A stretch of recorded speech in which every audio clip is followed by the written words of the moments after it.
Good morning and welcome to the Public Service Commission of South Carolina. We are here today for a hearing in docket number 2023-369-E. Let's take a roll call of commissioners. With us virtually, we have Commissioner Irvin. Present in the hearing room, we have Commissioner Justin Williams, Vice Chair Powers, Commissioner Thomas, Commissioner Carol Lee Williams, Commissioner Caston, and Chair Belser. Let me recognize our staff counsel, Mr. Winburn, to read the docket. Thank you, Madam Chair. Good morning, commissioners and parties.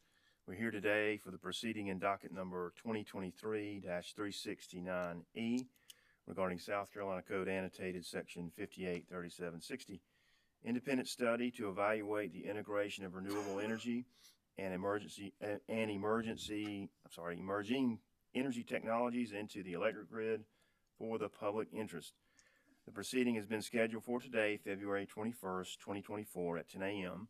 I believe all parties participating in this matter are available and the docket is in order. Thank you, Madam Chair. Thank you, Mr. Winburn. Let's take appearances for the parties. Who's representing Dominion Energy South Carolina? Good morning, Chair Belser and members of the commission. I'm Chad Burgess. I'm in-house corporate counsel for Dominion Energy South Carolina. Thank you. Carolina Clean Energy Business Association? Chair Belser, Richard Witt for SECEBA. Thank you. Thank you. Central Electric Power Cooperative Incorporated and the Electric Cooperatives of South Carolina Incorporated. Thank you. Duke Energy Carolinas LLC and Duke Energy Progress LLC.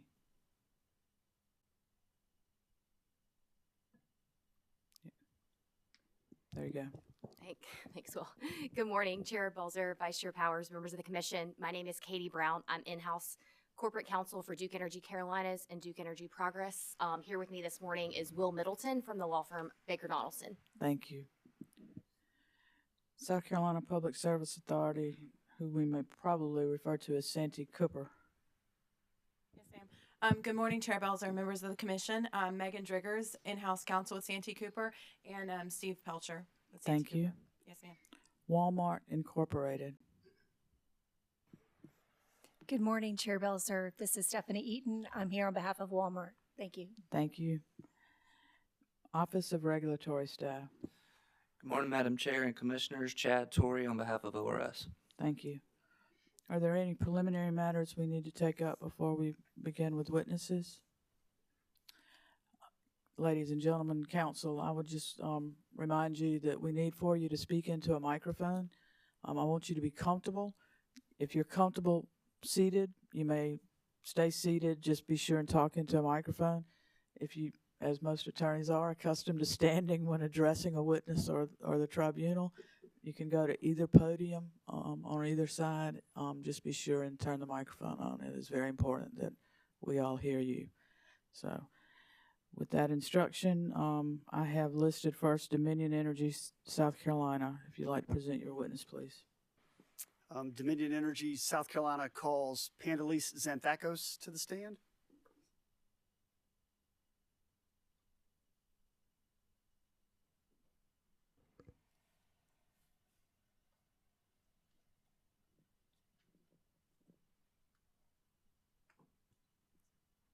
Sir, if you'll raise your right hand, please. Do you solemnly affirm that the testimony you're about to give will be the truth, the whole truth, and nothing but the truth? I do. Thank you.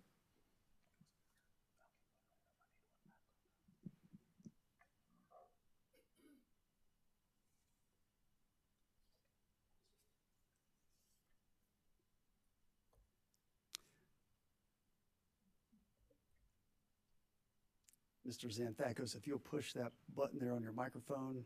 There you go. Would you please state your full name for the record? Sure. My name is Pandalise Xanthakos, but I go by Lee. And by whom are you employed and in what capacity? I work for Dominion Energy South Carolina, and I'm the Director of Electric Transmission. And did you prepare or cause to be prepared and pre-filed in this docket 17 pages of direct testimony? I did. Do you have any changes or corrections required of your direct testimony? I have one change. Would you please direct the commission and the other parties of record to the page number and the line number that requires a correction? Yes, it's on page 10. It's line 19. And where it says proposed new solar generation, that should say proposed new generation. So the word solar needs to be struck. All right, thank you, Mr. Xanthakos. Would that change if I ask you the same questions contained in your pre-filed direct testimony? Would your answers be the same? They would. Chair Belzer, at this time, we would move into the record the pre-filed direct testimony of Pandalisa Xanthakos as given orally from the stand as amended. Mr. Xanthakos's pre-filed direct testimony as amended from the stand will be entered into the record as if given orally. Thank you, Chair Belzer. Mr. Xanthakos, have you prepared a summary of your direct testimony? I have. Would you please deliver that at this time? Okay. Good morning, Chair Belzer and members of the Commission. In my direct testimony, I respond to the topics in order 2023-804 and explain from an operational perspective why an independent integration study is not warranted. I'll also explain that an independent study may provide an incomplete picture and result in recommendations that are not based on and do not work with the realities of Dominion's system. My comments are based on my knowledge of our system operations, which include 41 utility-scale solar generators and one 576 megawatt pump storage facility. Also on my understanding of the reforms recently adopted in the South Carolina generator interconnection procedures, which follow a cluster study process, and also on Dominion's current transmission studies and the requirements for those studies. When I think about integration of renewables, I think of connecting utility-scale solar generators and how they are integrated into the overall operation of the Dominion system. To preserve reliability, many steps must be taken before these generators can be integrated on the grid. The three primary steps applicable to my team include the application process, the study process, and the eventual operation while connected to the Dominion system. Solar generation is variable and weather dependent, and the movement of solar generation, either up or down, directly affects dispatchable generation that Dominion must have online and available to respond to this variability. There are several things that have helped Dominion accommodate increased levels of variable generation. These include fast start responding natural gas fired generators that can ramp up and down quickly, Fairfield pump storage, which acts like a storage facility, and the solar desk within Dominion System Control Room, which we call the Renewables Desk. Dominion uses Fairfield extensively to mitigate curtailments. In essence, Fairfield operates like a large storage device similar to a battery, except Fairfield uses water and gravity instead of modern electrochemicals to store power. Dominion is looking forward to the addition of battery storage resources, both standalone and hybrid projects, which we hope will perform as well as Fairfield has. With respect to the interconnection process, Dominion used to study projects in a serial fashion. That's first come, first serve. High volume of solar generator interconnection requests overwhelmed the serial study process and presented a challenge from a timing perspective. To address these challenges, Dominion identified a cluster study process where applications are studied in parallel. Dominion transitioned to cluster studies on June 13th of 2022. The cluster process can be described as a first ready, first served process that gives priority to the more ready projects over those that need further development. Under the cluster process, time in the queue has been significantly reduced. While Dominion foresees continued use of cluster process, it is currently working on modifications to its procedures to comply with FERC Order 2023. This order has adopted uniform rules regarding cluster processes that all FERC jurisdictional transmission providers must adopt. As Dominion adopts the new FERC requirements, it will then seek to align its state process as well. Whether under a serial process or cluster process, Dominion must carefully study how an interconnecting generator impacts reliability on the system. The types of transmission planning studies that are required are based on the size and the type of generation, the interconnecting voltage level, loading of the distribution and transmission systems, and the location of the interconnection. At a minimum, we perform power flow, short circuit, and stability analysis.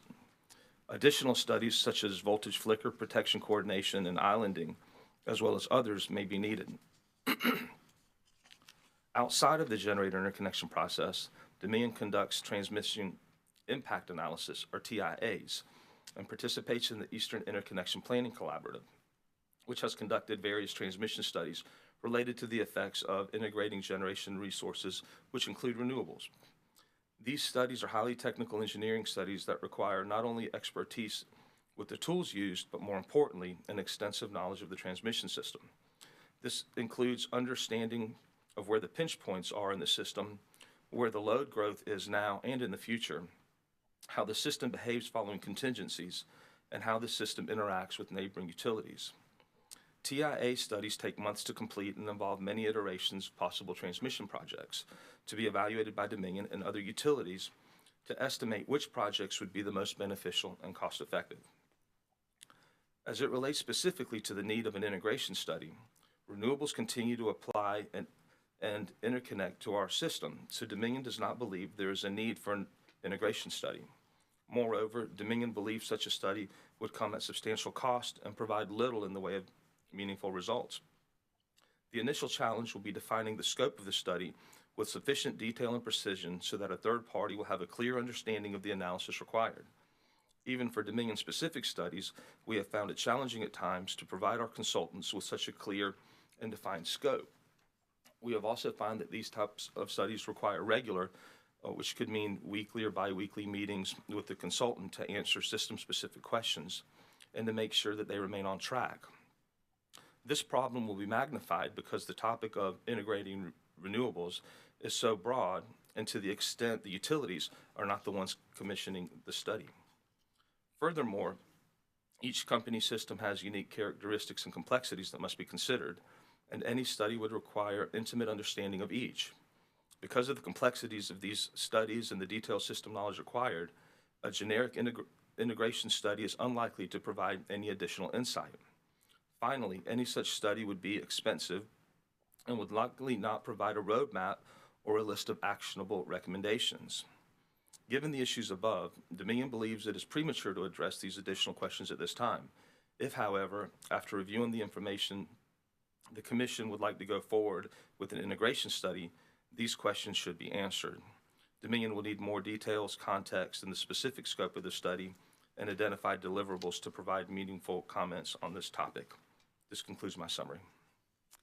Mr. Xanthakos, did you also prepare or cause to be prepared under your direct supervision and pre-filed in this docket rebuttal testimony consisting of 4 pages? I did. And are there any changes or corrections required of your rebuttal testimony? They're not. If I ask you all the questions contained in your rebuttal testimony, would your answers be the same? They would. Chair Belzer, at this time, we would move into the evidence of record, the pre-filed rebuttal testimony of Pandalisa Xanthakos as of given orally from the stand. The pre-filed rebuttal testimony of Mr. Xanthakos will be entered into the record as if given from the stand. Thank you, Chair Belzer. Mr. Xanthakos, have you prepared a summary of your rebuttal testimony? I have. Would you please deliver that at this time? Sure. In my rebuttal testimony, I respond to certain statements made by Walmart witness Perry. Witness Perry raises 2 issues: transmission capacity constraints and long interconnection queues. With respect to transmission capacity constraints, the constraints at certain locations on Dominion's system are not a result of long interconnection queues, but rather are due to the nature of the grid. Not all transmission lines on our system are equally situated or ideal interconnection points. Some transmission lines may require upgrades prior to adding new resources, while other transmission lines require only limited or no upgrades. The second issue raised by witness Perry, which is long interconnection queues, relates to interconnection queue management, which I discussed in my direct testimony. As I previously stated, cluster studies have increased efficiencies in the interconnection process while still allowing Dominion to maintain reliability. Lastly, witness Perry supports an independent study to identify where transmission constraints exist, as well as cost-effectively integrate new resources. The cluster study process currently used by Dominion, and soon to be modified by FERC Order 2023, identifies specific applicant constraints and fairly distributes cost based on system impact. Furthermore, under FERC Order 2023, Dominion will be required to post heat maps of its entire transmission system that provide increased transparency to interconnecting customers about potential points of interconnection. The heat map will be publicly available and will be an interactive tool that will quickly indicate where congestion exists and does not. Finally, as discussed in my direct testimony, a generic independent integration study at the grid level will not enhance reliability or resiliency. My testimony and position regarding the issues associated with the generic study are supported by filed testimony of other utility witnesses in this document. We share a collective concern that such a study will come at considerable cost and not yield meaningful results. This concludes my summary. Thank you, Mr. Xanthakos. Chair Belzer, Mr. Xanthakos is available for cross-examination by the other parties as well as examination by the commissioners. Thank you, Mr. Burgess. Carolina Clean Energy Business Association, any questions? Chair Belson, no questions, but thank you. Central Electric and the Electric Cooperatives, any questions? No questions. Duke Energy Carolinas and Duke Energy Progress, questions? No questions, Chair Belson. Santee Cooper, any questions for the witness? No questions. Walmart Incorporated, No questions. Office of Regulatory Staff. No questions. Commissioners, questions for the witness? Vice Chair Powers. Thank you, Madam Chair. And really just a couple of things, if you don't mind. In your testimony, it doesn't really, in the first few pages when you talk about the solar coming and going and sunset and that sort of thing, it seems to kind of brush over the addition of batteries. Can you explain a little more what Dominion may be doing about as far as studying the use of batteries or adding that to your mix? Sure. The study of batteries or the interconnection of batteries follows the same process as the interconnection of solar generators. They would have to apply in the queue and follow the same study processes that I have described. Currently, there's a number of battery projects that have gone through that process and have interconnection agreements and are working towards connection. One is somewhat delayed due to engineering problems, and the other one is scheduled to come on in June. After that, in the queue going forward, there's I don't have the exact number, but there are several hundred more megawatts of batteries that are in our queue over the next few years that are being studied to be connected as well. Where are they located at this time, the ones that you may have? I don't remember the exact location, but one project is called Eastover, and the other project is called Lone Star, but I don't recall the exact physical location. I think the Eastover one is clearly on over on where Eastover, near the town of Eastover. Are those both fed by solar, or is one of them fed by pumps? Or? I know Eastover is co-located with solar. I don't know about the other one. Okay. We've had the testimony of all the parties, and is some of the reluctance about going into a study had to do with competition, trade secrets, or anything that you would not want to share with other utilities? Not that I'm aware of. When you do studies like this, do you share information now with other utilities? We share a lot of information for all of our studies. Anytime a utility, whether it's daily planning, short-term operations planning, or long-term planning, we share models and system information, proposed projects. It's a pretty wide open interchange. Okay, and I ask that because I wonder about duplication of different companies doing the same sort of research. I think every company, I would say the companies are following the same processes. So I wouldn't expect another utility. I listed a number of studies that we do. I would expect that most utilities do those same studies. So I think that is duplicated. However, the geographic area, the grid that is studied is different for every utility. We study our grid, and we take into consideration any affecting projects from neighboring utilities, but our studies is on our grid. The neighboring utilities do the same thing. They study interconnections on their grid, but they take into account any affecting generators around them that could have flows on their system. Is there, maybe I didn't see too much of it. Is there a lot or study being done about regional transmission or that in the future? There is a group called we're members of the South Carolina Regional Transmission, SCRTP, South Carolina Regional Transmission Planning, and that is a group where we and Santee Cooper are members of, and we do look at interregional projects. And then part of that requirement is that we coordinate with the neighboring transmission planning region, which is called Southeastern Regional Transmission Planning, and there are provisions in there to coordinate inter-regional projects with them. Okay, thank you very much. That's all I have. Commissioner Thomas? Thank you. Good morning. So, I just have a few questions.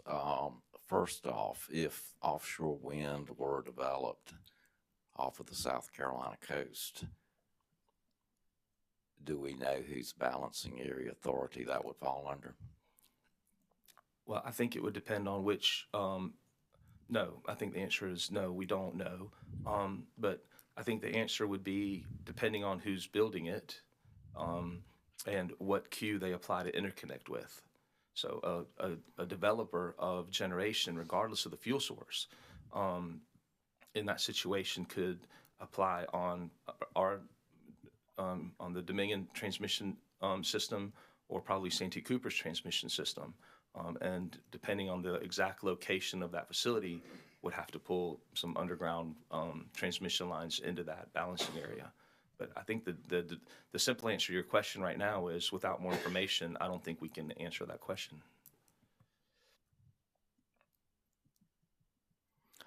Well, is that something that falls into the cluster studies and things like that you're talking about now? It would.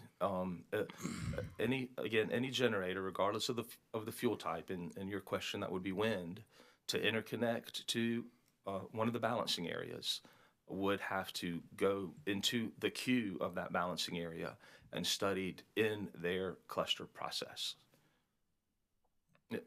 And that goes for any fuel type and any owner of that generation as well, including the incumbent utilities.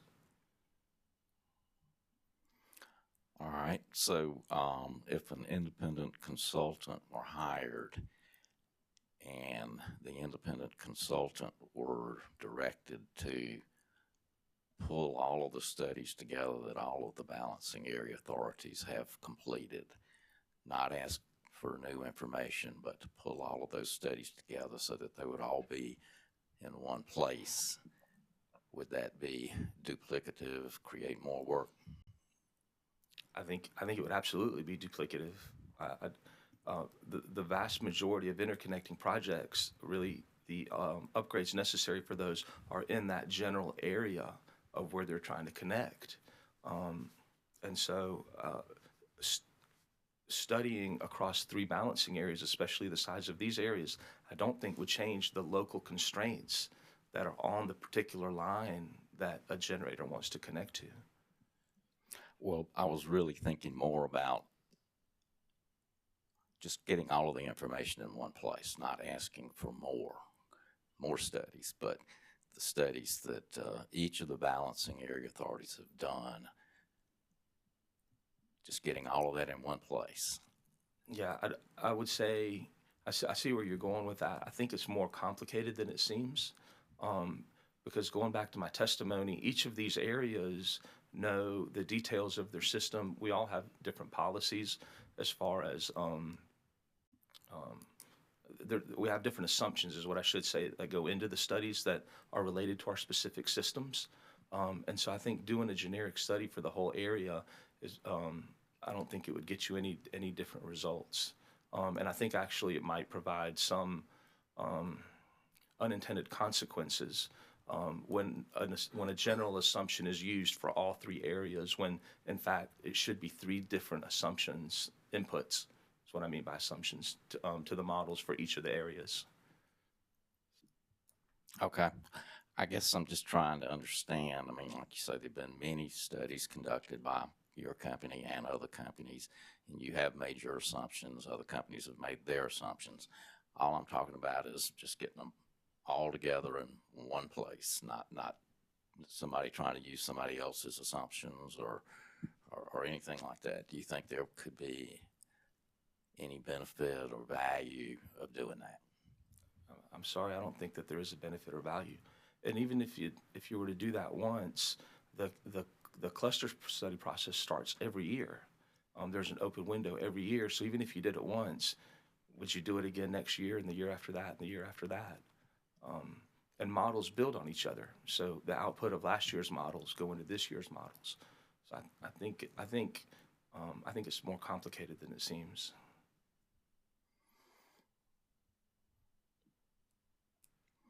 And you mentioned a heat map that's getting ready to be developed as a result of the new, I believe you said the FERC order. Is that something that all of the other balancing area authorities are going to have to do as well? They're going to have to make that available? Yes, FERC Order 2023 requires that jurisdictional utilities implement heat maps. That's what we plan to do. Others have already done that voluntarily. There's always a provision in any kind of FERC filing that if you can demonstrate that you have a better solution than what's in the pro forma, you can apply for that. So I don't know what the other utilities are going to do, but I presume if they follow the pro forma language, they're going to also implement heat maps, because it's a pro forma requirement. All right, thank you. I appreciate that. That's all I had. Yes, sir. Thank you, Commissioner. Commissioners? Commissioner Carolyn Williams? Thank you, Chair Belzer. Good morning. Good morning. Good to see you. I'm going to start from a different place than my other colleagues have started, because I'm thinking about it from the perspective of the state statute. And in 2019, what did we know versus what do we know now in 2024? And I'm just trying to wrap my head around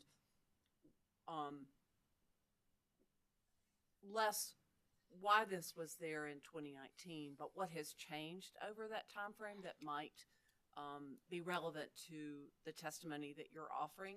Is that making sense? I'll get to a question, but so was a study like this ever needed in your opinion? All right, so coming at it from what I can answer for is the integration of renewables onto the grid, and emerging technology or whatever. So in my mind, the grid is the transmission system. The renewables in the case of South Carolina are solar generators and batteries, soon to be batteries, which is great. The process of integrating those onto the grid from a reliability and resiliency standpoint exists whether or not it exists as, you know, you can call it good utility practice, you can call it NERC reliability standards, you can call it all sorts of different requirements and standards that are in place that allow us to connect those generators, particularly FERC orders and this commission's interconnection procedures. So all of that, there is a mechanism there and an infrastructure there to connect current applicants and future applicants. So was a study necessary at the time or a study necessary now? My answer is I don't see a need for it, because I believe that infrastructure already exists, or that process already exists. So taking that a step further, beyond the cluster process, that only improved the circumstance. You already had the tools you needed, but the cluster is that a fair statement? Yeah, the cluster process is just a process. The tools are different, right? You have study tools, all kinds of models and vendors and computers. Those are the tools. The process, which used to be serial and now cluster, it's just the steps that are followed that are outlined, that we understand as the transmission operator, and that interconnecting customers can understand. And there's timelines for how much we each have to accomplish something, timelines for review, timelines for signature, and those processes spell all that out.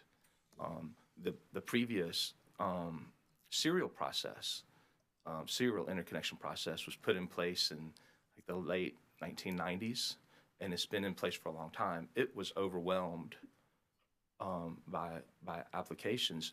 You know, we saw that problem, and we, you know, voluntarily took the steps of changing that process and applying for cluster processes, which has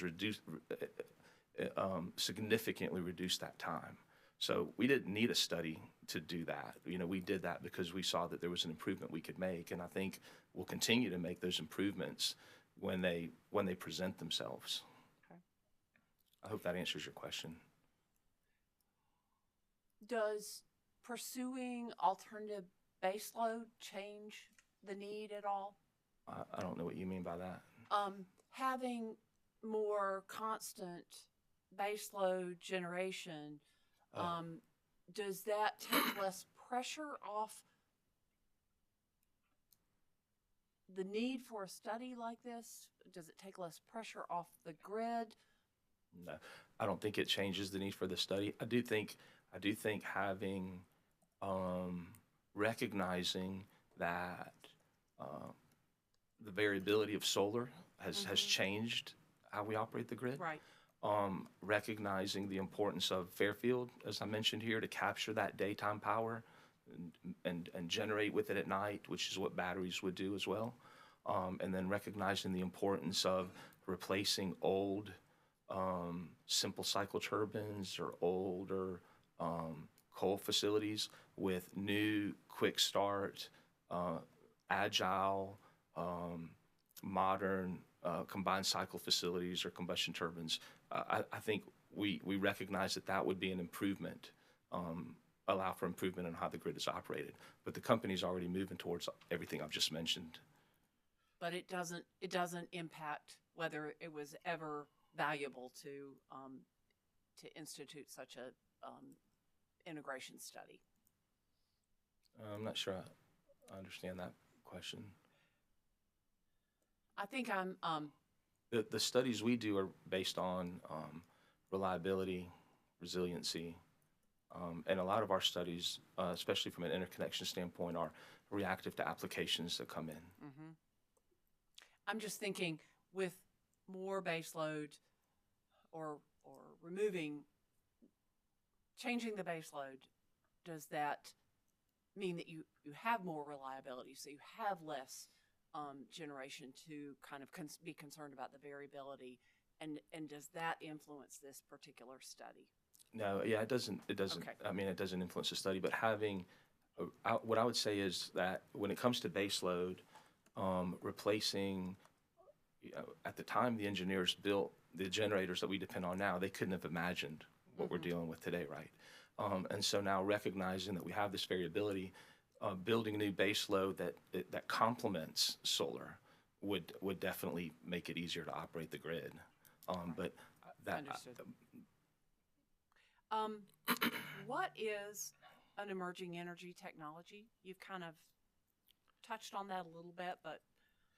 Yeah, that's a good question. I thought about that a good bit as I was looking at this. In my mind, when it comes to the grid, again, at the level that I'm looking at it from, I would say that right now it would be batteries. That's what comes to my mind is batteries. Beyond the rest of what's in the title. Right. And with perhaps wind in the future, maybe other things we don't know about. Yeah, I don't know. Well, I wouldn't say that wind comes to mind. Okay. I would say that when, the straight answer to your question is, what do you think about with emerging technologies? To me, I'm thinking batteries. Okay. And a couple of times you mentioned a considerable cost associated with the study. Is there an estimate out there? Yeah, but based on just experience getting with consultants and being part of other studies, the number that I put on it is somewhere in the $750,000 range. Thank you very much. I appreciate the information. Yes, ma'am. Thank you. Commissioner Caston? Thank you. Good morning, Mr. Xenthakis. Oh, good morning. There you are. I apologize for the hoarseness. So do I.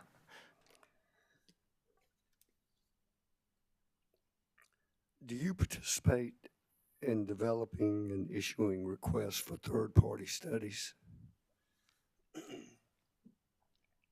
Third-party studies? What type of studies are you referring to? Any? Let me try to rephrase that. Are you involved at all with, I guess, developing or seeking specific studies for various and sundry things? I see what you're saying. Yeah, just in general, I have done that. I have worked with teams that have written like scopes, reviewed agreements, reviewed confidentiality agreements, perhaps sometimes when information has to be shared, and then ultimately hiring a third party. I have.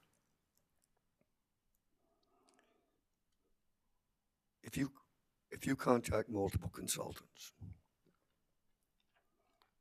and you said, we, Dominion, want to evaluate the integration of renewable energy and emerging technologies into the electric grid, give us a price.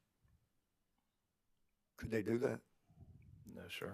Not without more information.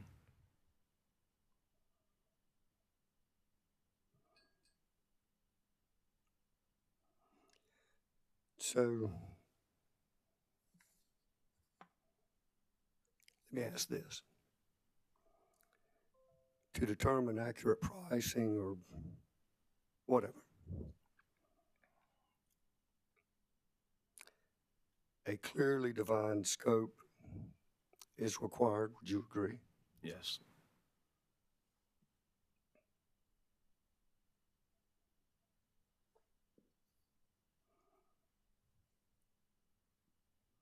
Let me ask this. I was told many years back that the same thing could be studied at $10,000 fee or $1 million fee. Only thing that varied was the level of detail or whether the scope was defined or not. Is that maybe true? I don't know how to answer that because I haven't, any study that I've worked on has not looked at it from that perspective, right? I mean, every study that I've worked on is define my scope first and then put that out and see what the cost is. I will say that study results can vary, absolutely, based on what models are used, what inputs, and I used the word assumption earlier, but what inputs the study administrators use, how well they stick to the scope. So I do think that study results can vary based on all those different variables. But I don't know, I mean, I really can't speculate as to what the difference between a $10,000 study how that would be different from a $700,000 study. I can't imagine that any consultant would do a study like this for $10,000. Understand. Numbers aren't relevant necessarily right now. I see. But what I think I've understood you to say is that a clearly defined scope and understanding of what outcome you're looking for determines, I guess, not only the cost of the study, but the value of the study. Is that true? I would agree with that.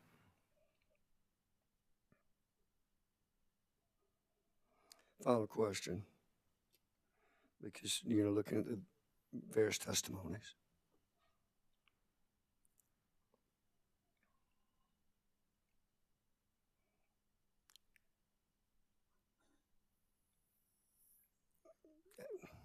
Let me just skip that question. It's hard enough to talk as it is. I think that's all I have right now. Thank you very much. Yes, sir. Thank you, Commissioner. Commissioners, any further questions for the witness? Madam, Commissioner Irvin? thank you.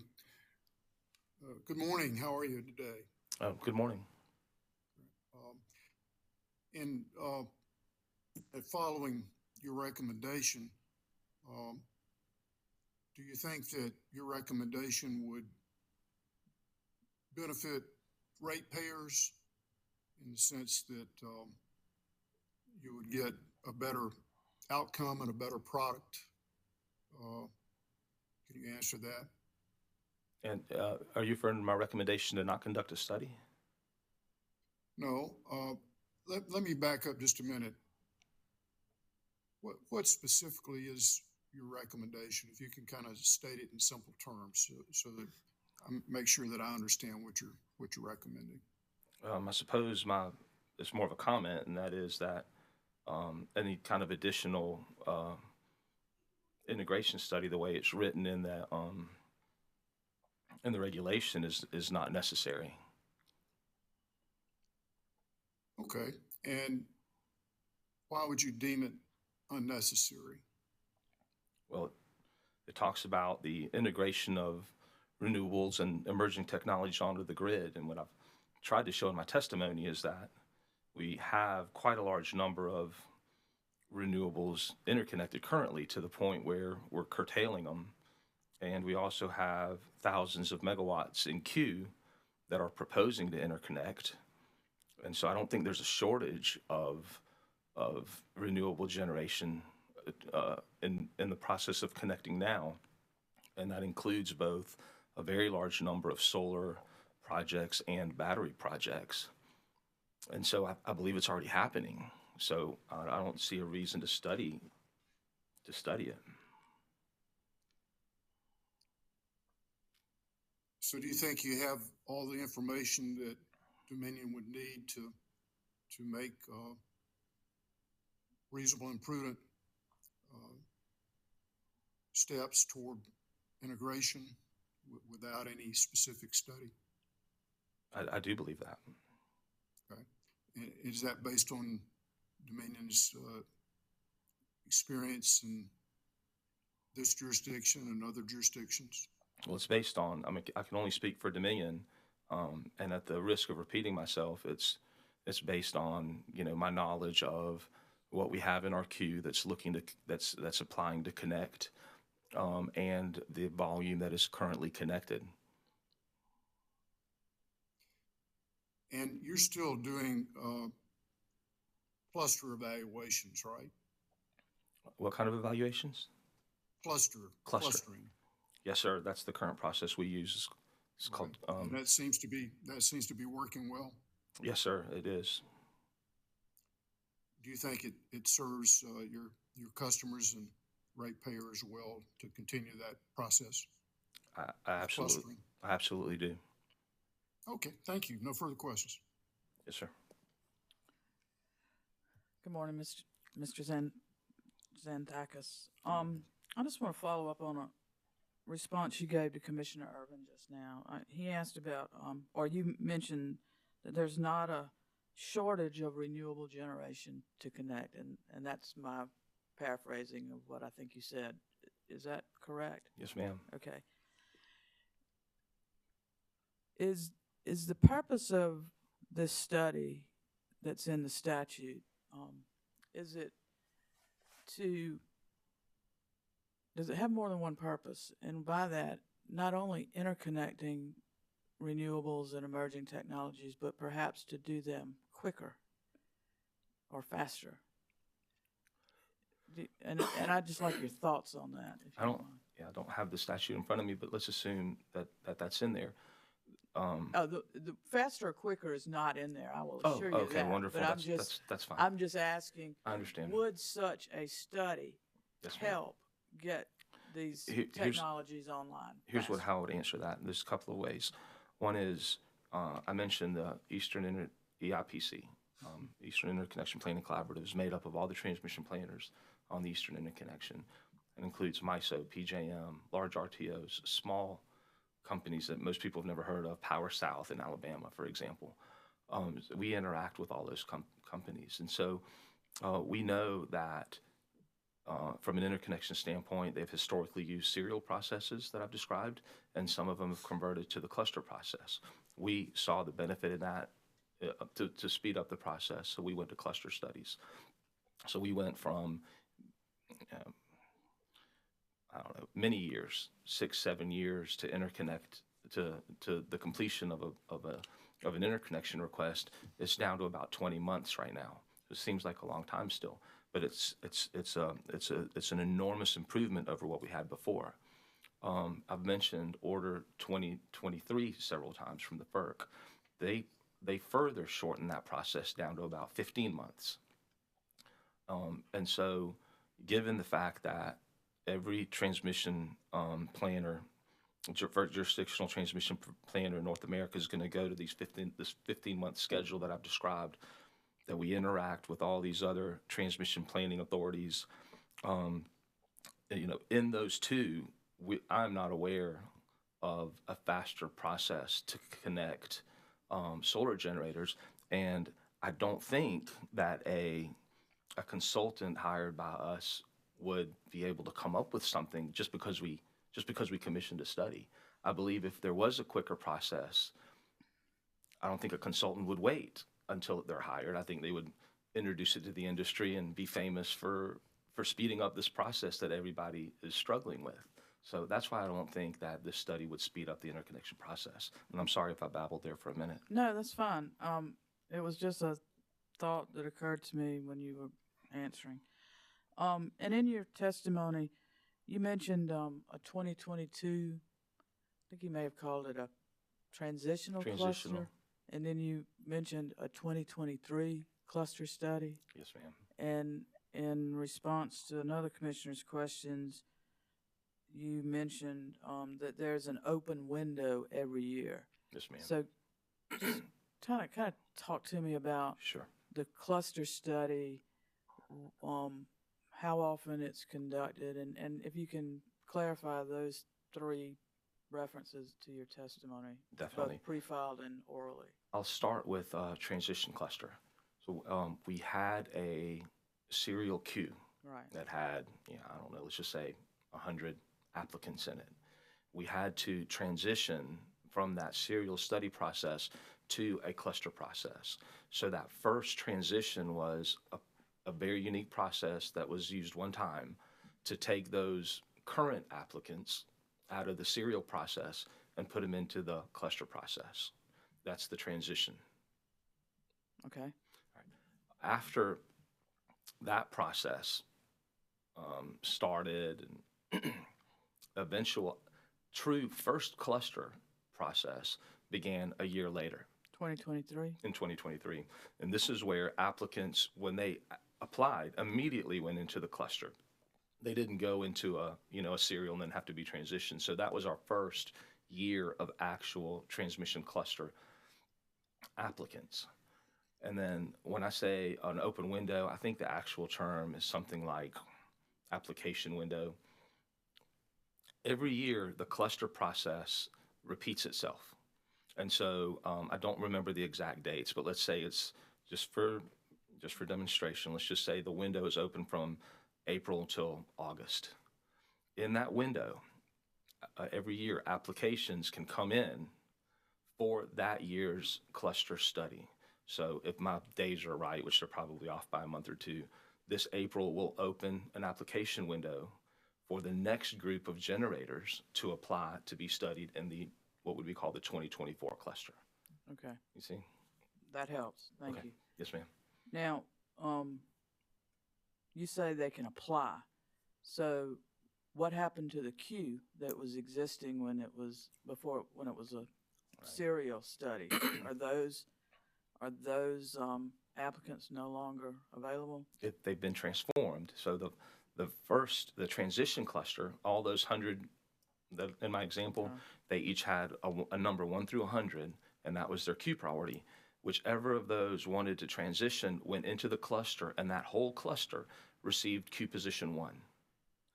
And then you've sparked my memory. All right, thank you. In 2023, the 2023 window opened, All of those generators are put in a cluster. That's queue position 2. And then now that we're soon to open 2024, that'll be queue position 3. Okay. And so the queue has been greatly shortened as these applicants are studied in groups. And you think that that queue is now about 20 months? Yeah, I expected that question to come up. And so I checked this morning, and what the manager over that process confirmed is that from the opening of that window, and that window itself, just the application window, is several months long, but from the opening of that window until until an interconnection agreement can be signed, that's when all the studies have been made and all the upgrades have been determined, and the customer said, we want to move forward. The shortest that could be is about 20 months. And I want to just clarify, when you say customer there, you're talking about the generator. I'm talking about yes, ma'am, an interconnecting, an interconnecting applicant. generator. Okay. And the FERC order 2023 will become effective in April, I believe you testified? It does. Of this year? Yes. That's when our filing is. We're going to file the proposed changes to our tariff in April. Okay. And it is anticipated that those changes will further shorten that time frame? To about 15 months. Okay. And filing for the FERC, I believe your testimony indicated y'all would be filing with us as well, with the state. Yes, ma'am. And we did that previously when we transitioned to cluster studies. Well, and that's when I said you sparked my memory. I do recall when that occurred. Okay.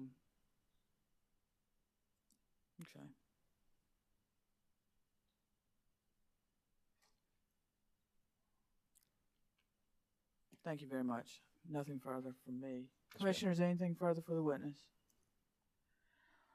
Mr. Burgess? No questions on redirect, Chair Belzer. Thank you. Mr. Xanthakis, thank you for your testimony this morning. You may stand down. Yes, ma'am. Thank you.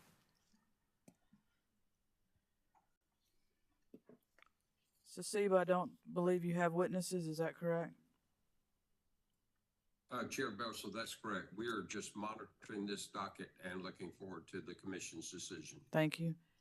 No witnesses from Central Electric or the electric cooperatives? We're here to listen and learn. Thank you. Duke Energy Carolinas, LLC, and Duke Energy Progress, LLC. Chair Belser, Duke Energy Carolinas and Duke Energy Progress, we call Lee Tundini to the stand, please.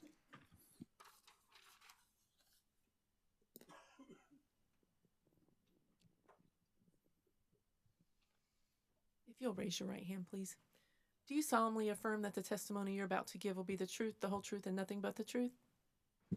I do. Thank you.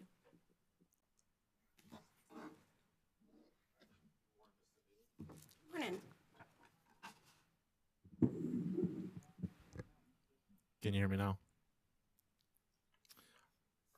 All right. Ms. Tundini, would you please state your full name for the record? Yes, it's Lee Tondini. And by whom are you employed and in what capacity? I'm employed by Duke Energy as Utility Strategy Director for South Carolina. And Ms. Tundini, have you prepared or caused to be prepared under your supervision direct testimony of 15 pages that was previously filed in this docket on January 24th? Yes. And if I asked you those same questions here today, would your answers be the same? They would. And Ms. Tundini, have you also prepared or caused to be prepared under your supervision one exhibit labeled Tundini Direct Exhibit 1 that was previously filed with the Commission as an attachment to your pre-filed direct testimony? I have. Do you have any changes or additions to that exhibit? I do not. Chair Belser, at this time, we'd like to move Ms. Tundini's pre-filed direct testimony and exhibit into the record as if given orally from the stand. Ms. Tondini's direct testimony will be entered into the record as if given from the stand. The pre-filed direct exhibit, Tondini Exhibit 1, will be marked for identification as hearing exhibit number 1 and admitted into the evidence of this proceeding. Thank you, Chair Belser. And Ms. Tundini, have you also prepared or caused to be prepared under your supervision rebuttal testimony of 7 pages that was previously filed in this docket on February the 7th? Yes. And if I asked you the same questions today, would your answers be the same? They would. Chair Belser, with that, we'd also ask to move Ms. Tundini's pre-filed rebuttal testimony into the record as if given orally from the stand. Ms. Tondini's pre-filed rebuttal testimony will be entered into the record as if given from the stand. Thank you, Chair Belson. Ms. Sandini, with that, do you have a summary of your direct and rebuttal testimony today? I do.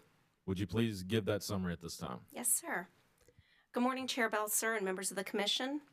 First, as I explain in my direct testimony, I would like to note that the companies appreciate the time that the other interested stakeholders and the Commission have put into this matter over the course of multiple dockets. However, initiating an integration study of the company's systems in this docket is unwarranted and would risk duplication of efforts and an inefficient use of resources. The companies routinely perform sophisticated studies of their systems, many of which come before the Commission in other docketed proceedings, that evaluate the technical aspects of adopting renewable energy and emerging energy technologies. Each of these studies could qualify as an integration study under the Integration Study Statute, as this term is not defined by the statute. However the term integration study is defined, the statute mandates that any such study must be specific to a utility's balancing authority area. This is important because each utility system in South Carolina is unique, and studying any such system requires deep knowledge and technical understanding of the same. I point this out because there seems to be an assumption made by some that there could be one study for the entirety of South Carolina under the Integration Study Statute. However, such an approach contradicts the plain wording of the statute as I read it. Further, and as I explained in my rebuttal testimony, both Dominion Energy South Carolina and Santee Cooper provided testimony outlining similar positions. Specifically, that an integration study in this docket is unwarranted because it would be duplicative of existing utility planning and evaluation processes. The ORS also filed a letter outlining similar efforts, noting that utilities are, quote, independently conducting planning activities related to integration of variable resources. Even if a study is initiated in this docket, that study is unlikely to provide any additional insight into the company's systems, given that the companies routinely evaluate these issues. These evaluations necessarily examine the topics cited by Walmart's witness Perry, the only party that requested initiation of a study in this docket. Although the companies maintain that no study is warranted in this docket, we appreciate Walmart's clean energy goals that were outlined by witness Perry. Many of our large industrial and commercial customers have implemented similar clean energy goals, and the availability of clean energy and related customer programs is becoming an even bigger factor in attracting economic growth to the state. As a result, the companies routinely evaluate not only ways in which to integrate renewable energy and emerging energy technologies in a safe and reliable manner, but also how to make them available to customers as a part of the company's broader planning efforts in a way that supports and is consistent with those clean energy goals.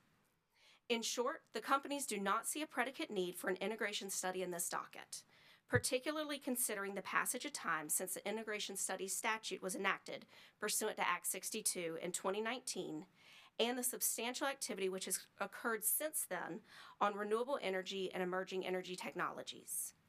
Therefore, the companies encourage the Commission to avoid requiring an integration study in this docket because it would be costly to customers, time-consuming, and duplicative of those other efforts that are already before the Commission.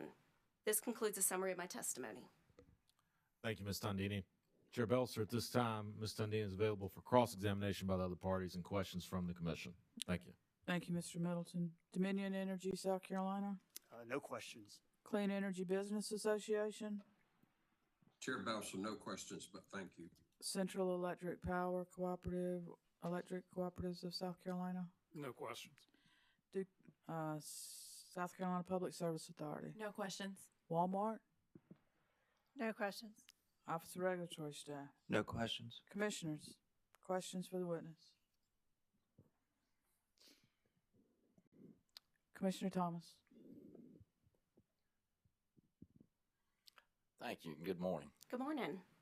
So, looking at your Exhibit 1 and on page 8 of 9, you talk about potential conflicts of interest if the technical advisory team were to provide feedback on a study. So I guess assuming that an independent study does happen, and I don't know, I'm just trying to understand what might you be thinking about there? Yes, sir, that's a great question. And I think this was born out of the advisory team and whether there would be a conflict for utilities or other parties that appear before the commission to serve as a member of this, not understanding the scope and exactly what would be studied, how it would be used, was there due process involved if it was used in a matter before the commission. So I think there were a lot of questions, and those were what were presented in that exhibit to the advisory team, and they were unresolved. All right. So, you've heard my questions to the first witness, and one was about the potential development of offshore wind in South Carolina. Do you have any other comments about how that would work out in terms of which balancing area authority that is a part of? Yes. So offshore wind, is the commission, as I'm sure aware, is now a part of Duke Energy's resource planning in the next 15 years, over the next planning horizon. We have seen significant growth in the service territory, along with all the other utilities in not only South Carolina, but the Southeast. It's a great place to live and work, and we are seeing the results of all those efforts. And offshore wind is a part of what we call the all of the above approach. And we are looking at everything and how to integrate those into our balancing area. So that could be, when we talk about emerging technologies, it could be batteries, it could be upgrades to the system that allow us to better utilize it. We're looking at, increasing Bad Creek, which is a giant battery, as Mr. Xanthakis talked about with Fairfield Pump Storage. And so we are looking at everything.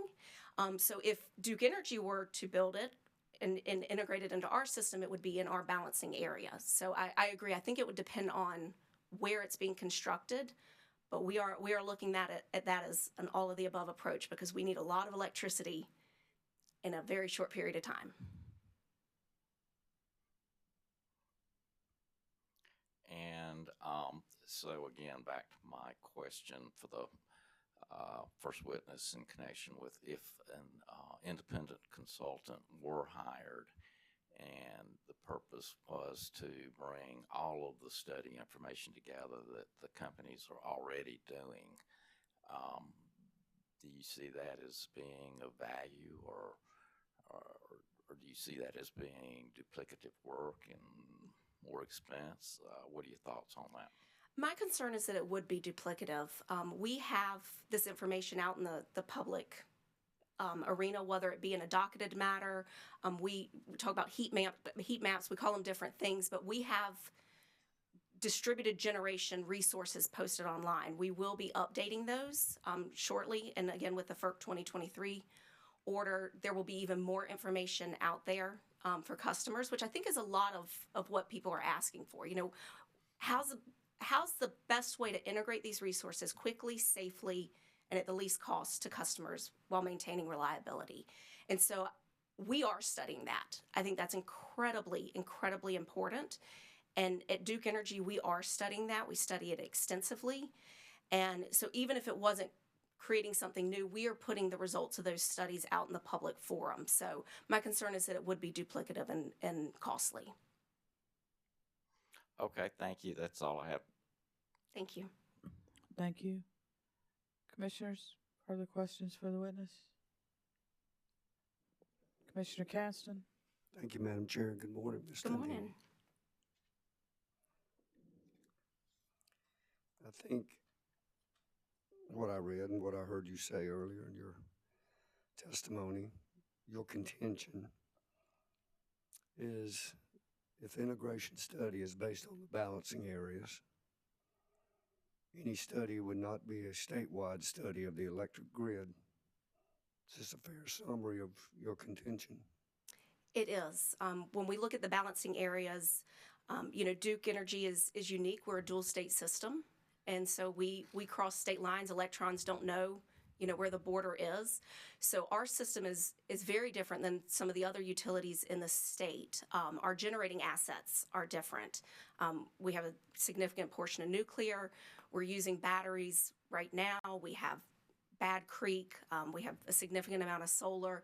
So our system is very different than other systems in the state. And so it would not be something that I think you could undertake on a statewide level. It would need to be by balancing authority, as the statute states. Okay.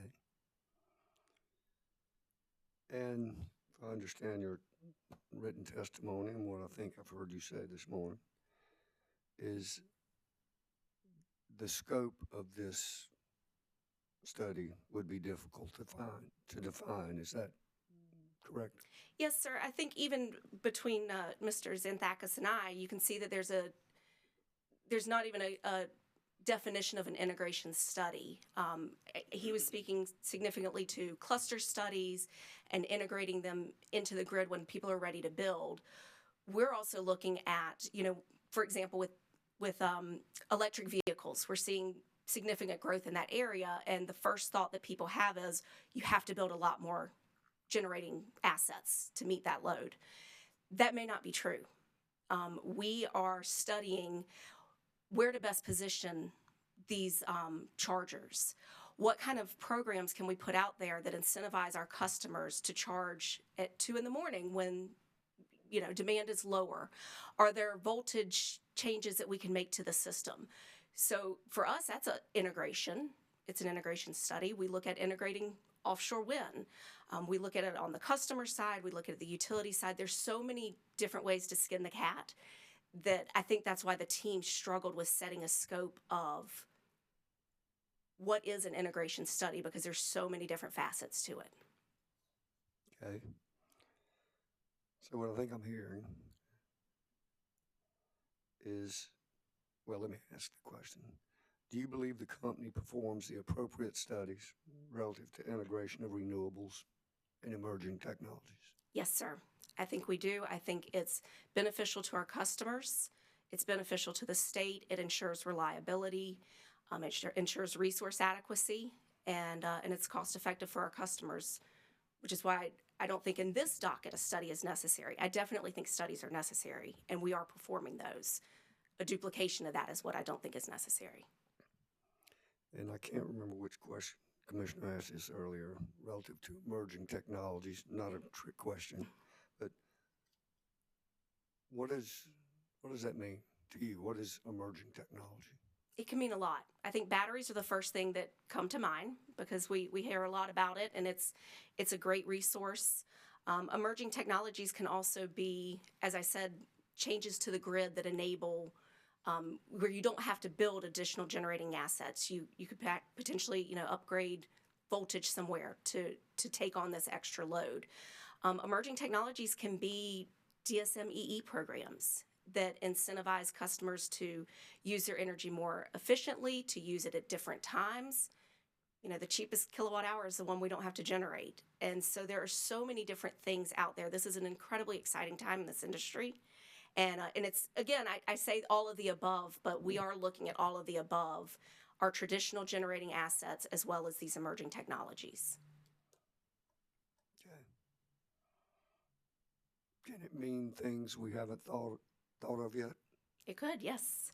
I mean, if you think about where we were 5 years ago and where we are now, it's a whole different playing field in utilities. I don't think we would have been talking about batteries. I don't think we would have been talking about offshore wind. We wouldn't have been talking about how solar and natural gas work collaboratively to maintain reliability. So it is ever evolving and incredibly exciting. Thank you, Ms. Tondini, Thank you. Thank you for tolerating my... Always a pleasure. Thank you. Commissioner Justin Williams. Thank you, Madam Chair. Good morning, ma'am. How are you today? Good morning. Doing great. How about you? Doing very well. I think I have a pretty simple question for you. Is it fair to say that, generally speaking, at maybe a national or international level, the concept of a statewide or region-wide integration study is, in theory, not a bad idea? In theory, I would agree. And again, we as a utility are looking at it. We are part of organizations, as Mr. Xanthakis said. We are part of transmission planning groups. We share best, lessons learned. And so even if it's not formalized in a docket, I would argue that is taking place, recognizing the uniqueness and the specificity of each balancing area. Thank you, ma'am. And like with any theory, there may be an opportunity to practically apply that theory to a certain set of circumstances here, the state of South Carolina, the balancing areas. And what it seems that you believe and others is that the general theory doesn't have practical application in South Carolina specifically. I would agree.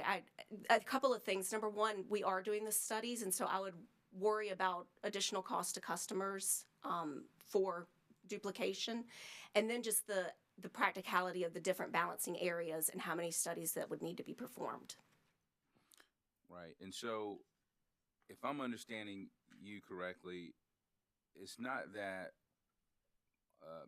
statewide integration study is not necessary, generally speaking. In South Carolina specifically, the studies are already occurring, and so the information is there and available. Absolutely. And, speaking just for Duke Energy, we are performing these studies often. They're very technical, very in-depth, and we are providing, as long as it's not commercially sensitive, information to customers, to the commission and various dockets, and on our website for just the general public. And I'm glad you brought the general public in. So if the general public was concerned about integration, emerging technologies, and other areas that you all may be studying, that information is available on your website. It is, and we also have stakeholder meetings on this where we take input. One of the results of that was back in 2021, we switched from serial to cluster studying because we were seeing a tremendous backlog, and we could have one customer, holding up 10 projects. And so we went ahead and switched to that cluster study and saw significant improvements in the interconnection queue. And we continue to take feedback and incorporate that from our customers, from developers, and just stakeholders in general. Thank you. Thank you. That's all I have, Madam Chair. Thank you. Commissioner Kyra Lee Williams. Thank you, Chair Belzer. Good morning. Good morning. I have to say it's the day of the Lees. So you were tag teaming it, I know. You've heard some of these questions before, but does changing the base load kind of impact your feeling, your recommendation about the need for this study? It does not, because we are seeing growth everywhere. We are seeing doubling our system needs. So we're looking at everything. And I say no because we are studying this, because as I said, we need every kilowatt hour we can get. And so we are looking at integrating baseload. We're looking at integrating, our intermediate, our peakers, our dispatchable, our non-dispatchable. We're looking at all of it. So I think that study is being done throughout our business.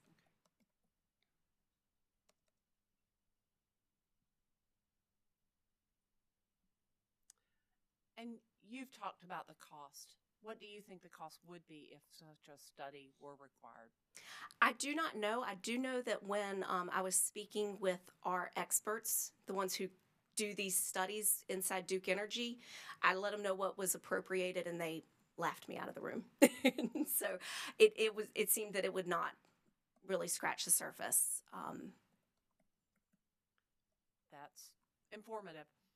And whatever the costs are, would they eventually be borne by ratepayers? They would. And ratepayers, our customers are already paying for studies and receiving the benefit of it. And that was one of our greatest concerns, is the duplication and the additional cost for our customers. Thank you very much. No further questions. Have a good day. Commissioners, further questions for this witness? Madam Chair. Commissioner Urban. Thank you. Good morning. Good morning. Let me reflect back. Just allow me to remember some 5 years ago when we had Duke, and I can't remember the gentleman's name, but he was testifying about the backlog in the queue, and we had a very productive conversation about the possibility of transitioning to a cluster Q format. And he agreed then that that was needed. And so just in hindsight, I'd like to thank Duke Energy for making that happen. And it does seem to be working well. And I agree with your conclusions that some broad study of the entire system would not really be helpful in this instance, as you're already doing the things that need to be done. And so I'm pleased to hear that the cluster format is working well, and I think it will serve the public interest as well as the interest of the investor-owned utility. So it's more of a comment than a question, but thank you for the progress that you have made and demonstrated in your willingness to improve this process. Thank you, Madam Chair. Thank you, sir. We try to take the feedback of our customers and improve on things where we can, and I definitely think that's an area that was a success. So thank you. Any further questions for the witness? Mr. Middleton, any redirect? No redirect, Chair Belzer. Thank you. Thank you. Ms. Tondini, thank you for your testimony this morning. Appreciate you being here. You may stand down.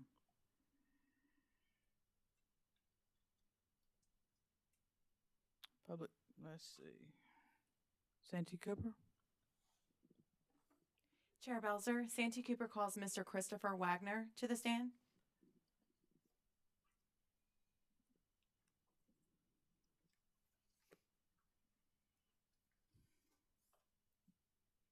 Mr. Wagner, if you'll raise your right hand, please. Do you solemnly affirm that the testimony you're about to give will be the truth, the whole truth, and nothing but the truth? Thank you.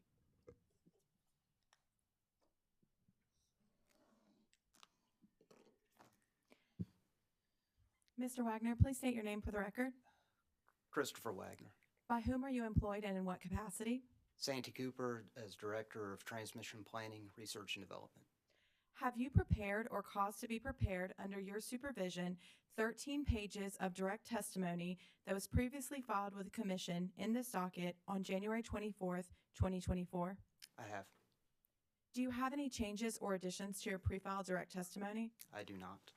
If I asked you the same questions here today, would your answers remain the same? They would. Chair Belzer, at this time, I move that the pre-filed direct testimony of Mr. Wagner be admitted into the record as if given orally from the stand. Mr. Wagner's pre-filed direct testimony will be entered into the record as if given from the stand. Mr. Wagner, have you prepared a summary of your testimony? I have. Would you please deliver that testimony at this time? The summary. Yes. Good morning, Chair Belzer, members of the Commission. As noted, I'm the Director of Transmission Planning, Research, and Development at Santee Cooper. In this proceeding, I submitted direct testimony. My direct testimony outlined my educational background and experience at Santee Cooper involving system operations and planning, as well as Santee Cooper's engagement with national reliability committees and working groups related to reliability of the electric grid. I also summarized my role at Santee Cooper involving the oversight of our open access transmission tariff, which includes the administration of transmission service requests, generator interconnection requests, and the provision of transmission service. My staff and I are engaged in industry discussions involving renewable integration and the reliability of the electric grid in light of increasing levels of inverter-based variable energy resources. Along those lines, I participated in the Commission's technical advisory team created by Commission Order 2022-755. My direct testimony was intended to discuss on behalf of Santee Cooper whether an independent study by the Commission and ORS to evaluate the integration of renewable energy and emerging technologies into the electric grid in South Carolina is necessary. As I outlined in my testimony, we do not believe that an integration study is necessary at this time as a result of advancements and improvements in generator interconnection procedures within South Carolina's balancing authority areas and the significant study work related to the integration of renewable energy conducted by the industry since the enactment of the South Carolina Energy Freedom Act in 2019. Most significantly, the balancing authority areas in South Carolina have made significant improvements to processes associated with renewable resource interconnections by moving from a serial study approach to a cluster study approach. The cluster study approach increases the efficiency of the interconnection process, minimizes delays, and improves cost allocation by analyzing the system impacts of multiple projects across the balancing area as part of a single study. These process improvements have made timelines associated with interconnection processes for renewable generation and new energy technology more certain and less burdensome, reducing many of the concerns driving the need for an integration study. Under the previously used serial process, transmission providers would study requests to interconnect to the transmission system in the order in which they were received to determine interconnection requirements for the project and any network upgrades required to reliably interconnect the project. Traditionally, the serial process was sufficient to process smaller amounts of interconnection requests, particularly smaller numbers of large generation projects. As renewable energy technology advanced, requests to interconnect renewable generation significantly increased, resulting in interconnection queue backlogs. To address these backlogs, transmission providers began to study the projects in batches or clusters. The provider would take projects in a group, evaluate them together to identify project upgrades needed to accommodate the group, and allocate costs for network upgrades across the group based on impact. Along with this modification, providers began requiring interconnection requesters to demonstrate the financial and operational readiness of a project as a prerequisite to be included in the cluster. This change has resulted in a more efficient interconnection process and allows for the reliability impacts of the proposed resources to be better understood and mitigated if necessary. I'll note that Santee Cooper is a non-FERC jurisdictional utility. FERC's serial interconnection study approach was originally adopted as part of Santee Cooper's interconnection process, set forth in Santee Cooper's open access transmission tariff. In February of 2022, Santee Cooper transitioned to a cluster study approach prior to FERC's issuance of Order 2023, requiring this approach be used by FERC jurisdictional transmission providers. The move to a cluster study model and associated readiness requirements have lowered hurdles for smaller generation, typically renewable generation, and new technologies to interconnect to the grid since 2019. Cluster study approach allows more than one resource to co-locate on a shared site behind a single point of interconnection and share a single interconnection request, which can provide several benefits to renewable generation projects, especially smaller projects, as they can interconnect at a common location and share in interconnection costs. Another benefit of the transition to cluster studies is the approach related to the allocation of costs. The cost of a cluster study is now allocated among interconnection customers within a batch based on the size of the project versus each project having to pay for their own independent study. If the study indicates that network upgrades are required, the cluster method allows for cost allocation of upgrades among the interconnections within the cluster based on the anticipated proportional impact of a project. This approach allows the cost of network upgrades to be spread across multiple projects, driving the need versus being wholly assigned to the first project in the queue, triggering the need. The goal of the interconnection study statute was noble: to level the playing field for renewable energy projects seeking to connect to the electric grid in South Carolina. We believe the Santee Cooper, as well as the other utilities in the state, have made significant strides in this area by overhauling the generator interconnection processes to address some of the major drivers behind the need for an integration study. The cluster study model has become a nationwide standard and is recognized in the industry as a positive step toward facilitating the integration of renewable energy and emerging technology onto the electric grid. My testimony also briefly discussed the Commission's opportunities to leverage existing work associated with the integration of renewable energy generation and emerging energy technologies. Santee Cooper provides information related to renewable integration through its integrated resource plans filed with the Commission, as well as annual updates. For example, as part of its 2023 triennial IRP, Santee Cooper commissioned Astrape Consulting to conduct a solar integration study. This study is available to the public, was provided to and discussed with stakeholders during the IRP stakeholder process, was submitted to the Commission with the IRP filing, and modeled within the IRP. The investor-owned utilities in South Carolina also have and continue to participate in various proceedings before the Commission that address interconnection processes and renewable energy and resource integration. Additionally, an extensive number of studies have been conducted by DOE, national labs, other utilities, and private entities, most of which are publicly available. This concludes the summary of my testimony. Thank you, Mr. Wagner. Chair Belzer, members of the Commission, at this time, Mr. Wagner is available for cross-examination from the other parties and questioning by the Commission. Thank you, Ms. Driggers. Dominion Energy? No questions. Sasiba? No questions, Chair Belser, but thank you. Central Electric and the electric cooperatives, No questions. Duke Energy Carolinas, Duke Energy Progress, No questions. Walmart, No questions. ORS. No questions. Hate to do this to you, Mr. Wagner, but we've been going about an hour and a half, so why don't we take a quick break before we get to commissioner questions, and we'll come back.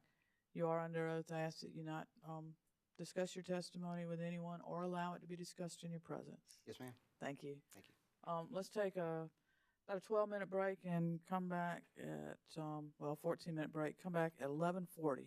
11:40. Thank you.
Good morning and welcome back to the Public Service Commission as we continue in the hearing in docket 2023-369-E.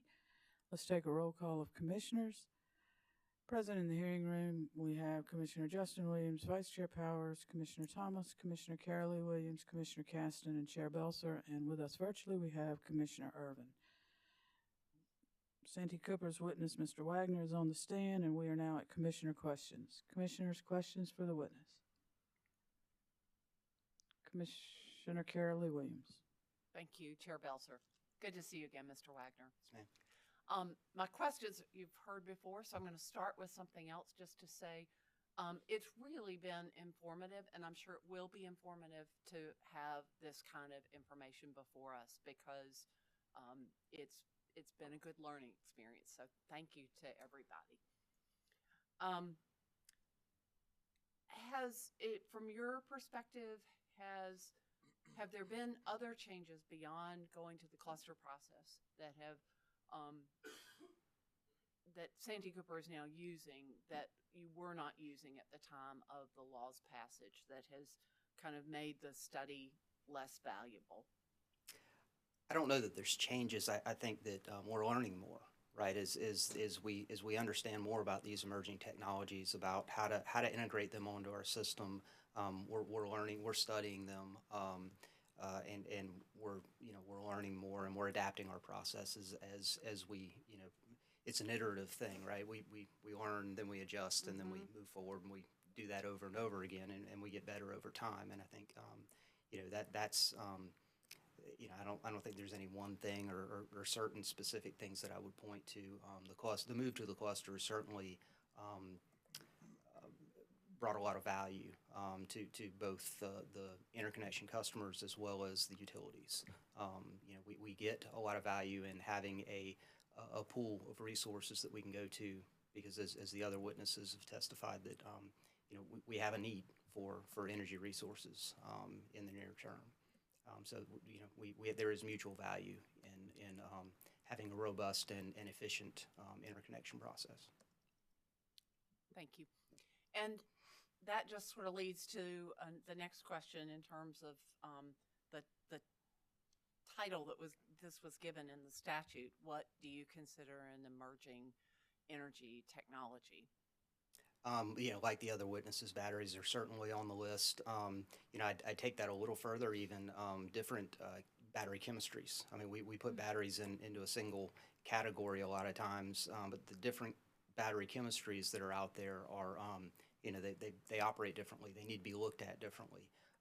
They have different, pros and cons associated with them, and so we're evaluating all of those things. Offshore wind is definitely something that we're seeing a little bit of interest in. There are SMR technology is another thing that is emerging that I think we're going to need to be looking at more closely going forward. So, I mean, that's what we know of today. I mean, other things show up, pop up all the time as potentials that we analyze and we follow as they continue to evolve. When you talked about battery chemistry, not my my background at all, but where my mind went to is lithium-ion versus other kinds of alternatives. Is that what I should have been thinking about, or should I have been thinking about something else? Oh, you're right. Okay, that's a miracle. We learn a lot in this role.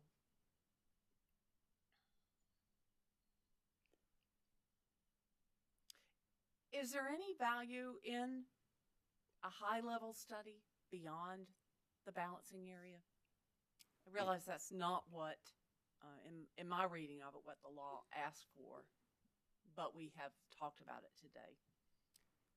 I think, again, as the other witnesses have stated, I think it'd be duplicative. I think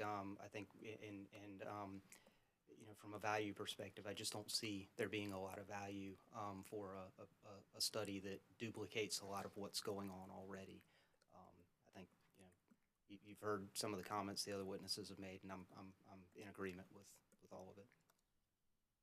And do you have any kind of estimate if we were to choose to move forward with this study at the cost, a minimum or a range? I'd hate to even put a range out there, honestly. I think it really, some of the other discussion kind of associated with this. I mean, it really, it's scope dependent.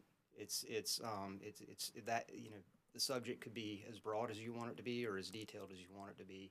I think the cost would be really subject to the scope. Okay. And who would end up paying for this study? Yeah, from our perspective, it would be our ratepayers.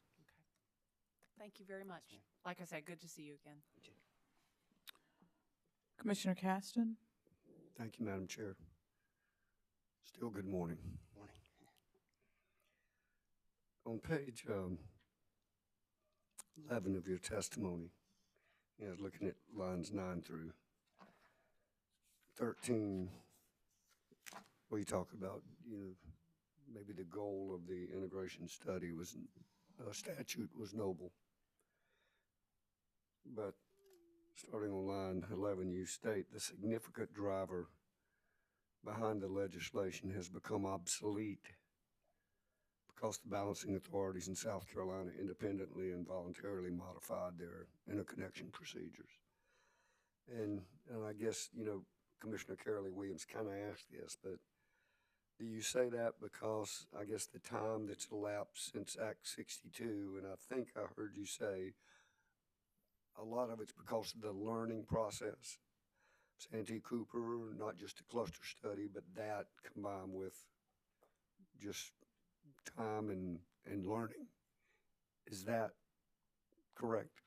Yeah, I think I would agree with that, absolutely. And I'll ask you a similar question I've asked, I think, the others. Does Santee Cooper perform the appropriate studies relative to the integration of renewables and emerging technologies, in your opinion? I believe we do. And I'd take that a step further, not just Santee Cooper, but collectively in the organizations that we're involved with, the local, regional, and larger scale resource committees that we're involved in. I think absolutely that we cover the myriad. Not just your adjacent utilities, but beyond the organizations. Yes, sir. Well, thank you, Mr. Wagner. I have no more questions. Yes, sir. Commissioners, further questions for the witness?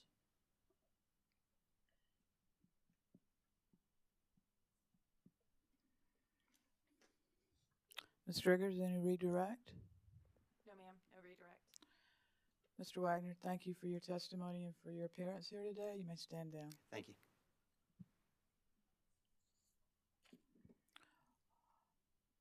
Walmart Incorporated. I believe your witness is virtual. Is that correct?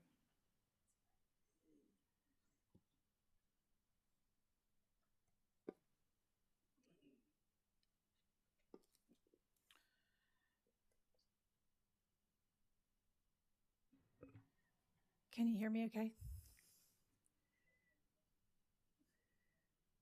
Yes, ma'am. We'll get your witness there. Sure.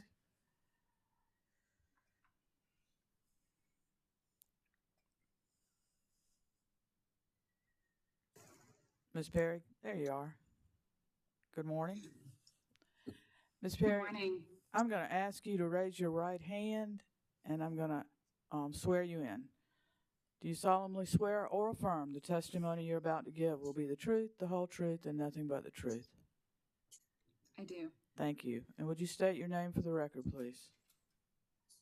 Lisa Perry, P-E-R-R-Y. Thank you. Thank you. I want to start by saying we appreciate everybody's willingness to accommodate Ms. Perry virtually for the commission and all the parties, given her extensive travel schedule. So thank you for that. Would you please state your name and business address for the record? Yes, my name is Lisa Perry. My business address is 2608 Southeast J Street, Bentonville, Arkansas, 72716. And for whom do you work and in what position? I work for Walmart Inc. as Director of Utility Partnerships Regulatory. And have you testified before this commission before in prior dockets? Yes, I have. Did you cause to be prepared for this docket pre-filed direct testimony dated January 24th, 2024, consisting of 12 pages? Yes. Do you have any additions, updates, or corrections to your pre-filed direct testimony? No, I do not. If I were to ask you the same questions contained in your pre-filed direct testimony today, would your answers be the same? Yes, they would. I move that the commission accept Ms. Perry's pre-filed direct testimony into the record as if given orally from the stand. Ms. Perry's pre-filed direct testimony will be entered into the record as if given from the stand. Did you also cause to be prepared for this docket one exhibit to your pre-filed direct testimony identified as LVP1, which is your CV consisting of 14 pages? Yes, I did. Do you have any additions, updates, or corrections to exhibit LVP1? No, I do not. I further move that the commission accept Ms. Perry's exhibit LVP1 to her pre-filed direct testimony as the next hearing exhibit.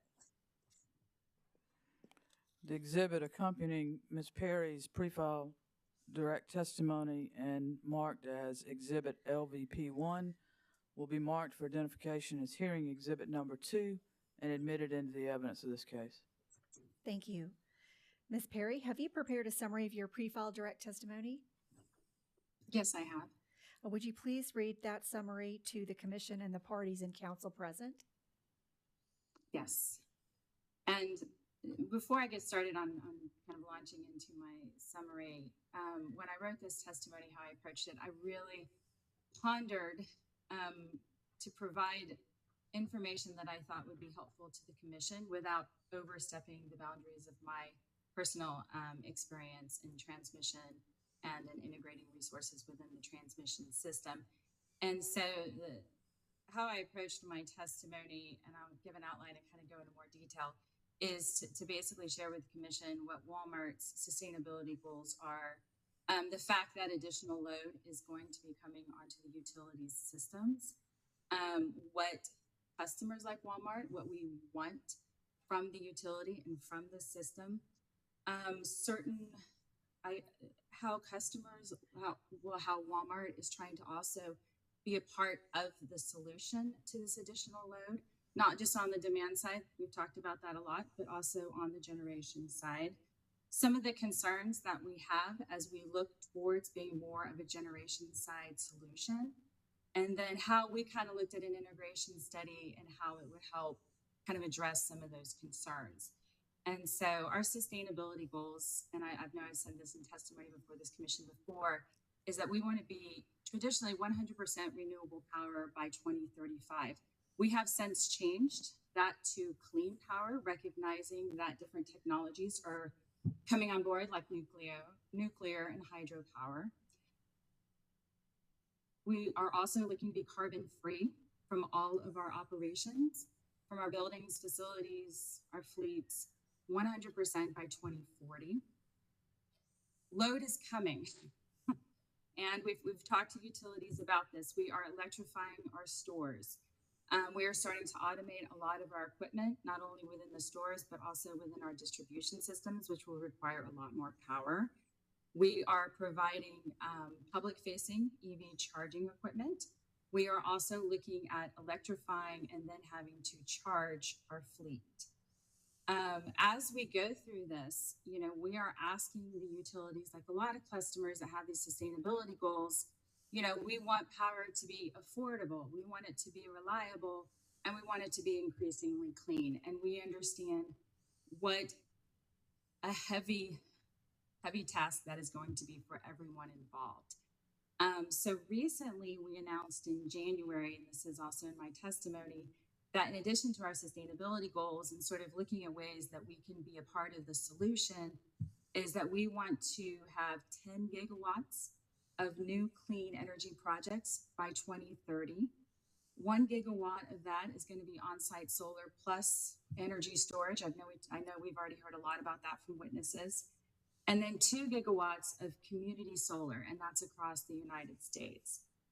And so when I think about what we're trying to do and some of the concerns that we're looking at, traditionally, we've looked at things more on the distribution side and the concerns we have there with transformer timelines and stuff like that. And basically, it creates this hurry up and wait situation for customers. We can put it in the ground, but we can't energize it. We're waiting for the utility to get their infrastructure in place. Now, as we're looking more on the generation side, our concerns are becoming transmission and integration queues.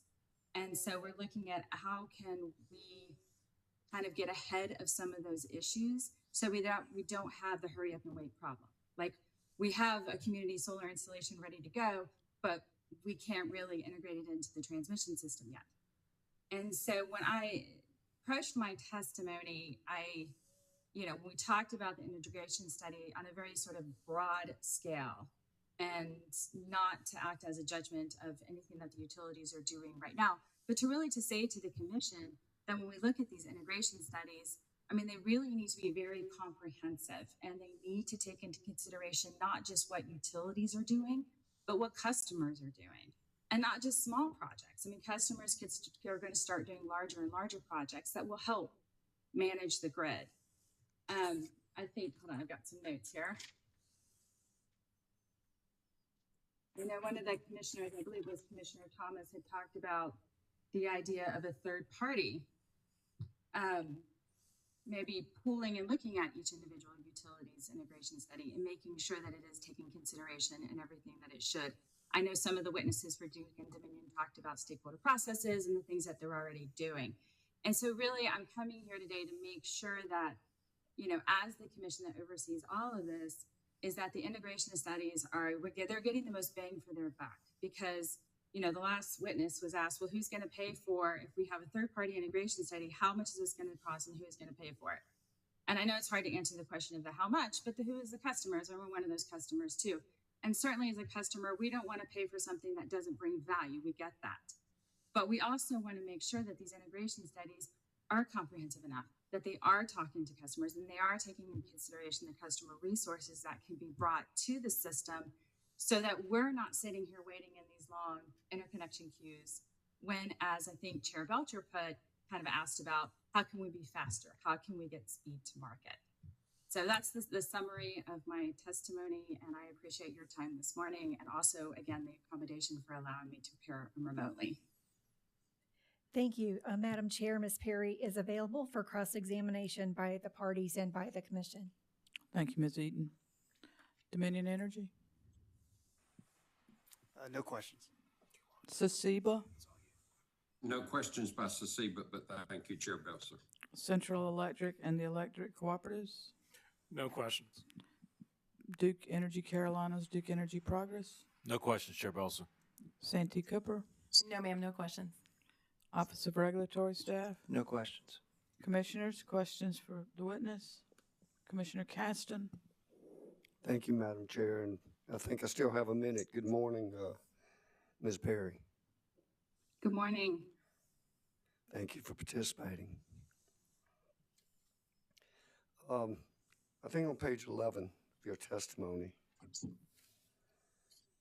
you note that Walmart doesn't take a position on the scope of any such integration study.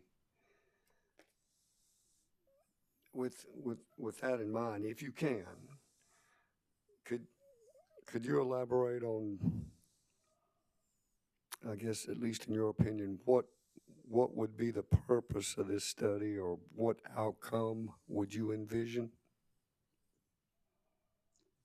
I would envision either, I guess I see one of two paths, whether it's an independent third party to sort of look at the studies that are currently being done by Duke and Dominion and saying, do those meet, the needs of customers? Is this really comprehensive enough? Are we really looking at everything that we should be looking at and talking to everyone we should be talking to?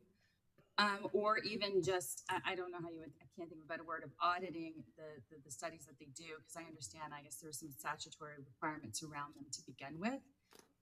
So the scope, and I think it was the last witness who talked about, the scope would depend on the cost. not, casting too wide of a net where you're really spending a lot of money on information that's not helpful, but really trying to find that scope to make sure that at the end of the day, as these resources are coming online, that there is, I keep coming into speed to market, but that there is some efficiency in how they're coming on.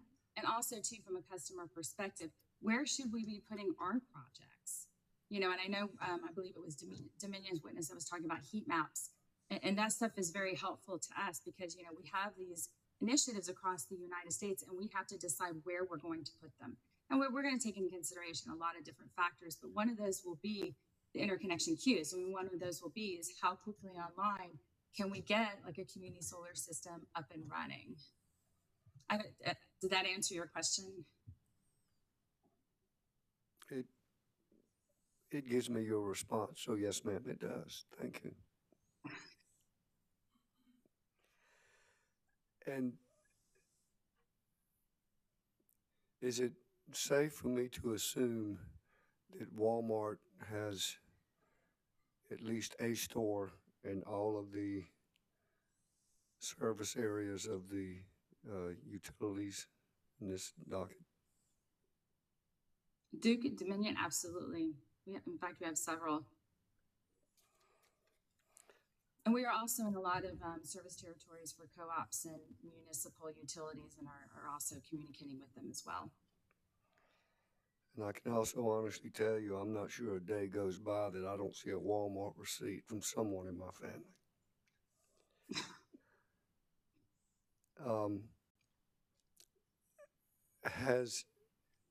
To your knowledge, has Walmart experienced any interconnection issues with Santee Cooper or Dominion or the Duke companies or any other electric utility in the state?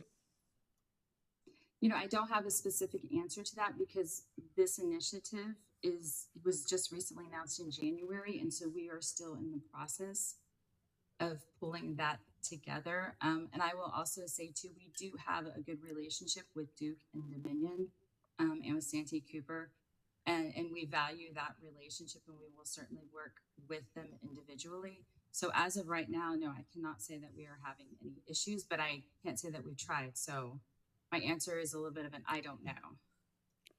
Understand. Well, thank you, Ms. Perry, so much for taking time and for answering my questions. Thank you. Commissioners? Commissioner Thomas. Madam Chair. Commissioner Irvin, we'll go to you. Commissioner Irvin? Thank you. Ms. Perry, thank you for being with us this morning. Are you currently participating in the stakeholder group that regularly meets with the investor-owned utilities? To be perfectly honest, our stakeholder engagement has been it's a little hit or miss because our bandwidth on our side has been a little constrained. We are growing our regulatory team, thank goodness, because to be honest, we're a mighty team of about 1.5, and one being me.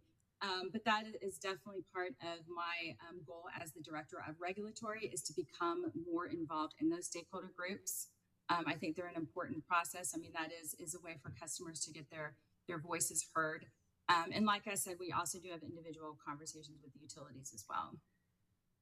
That's great because I know that you have this is an important initiative for Walmart, and you have a lot of ground to cover. So with 50 plus jurisdictions, I guess you have stores. Do you have any stores in the U.S. territories as well? You mean outside like in Puerto Rico? Yeah. Yes, we have stores in Puerto Rico. So you have them all around the world. So I suppose you do need to staff up if you're going to cover all these stakeholder groups that meet regularly. But I'm pleased to hear that you have that in the plan, and thank you for your attendance today. Thank you. Thank you, Commissioner. Commissioner Thomas.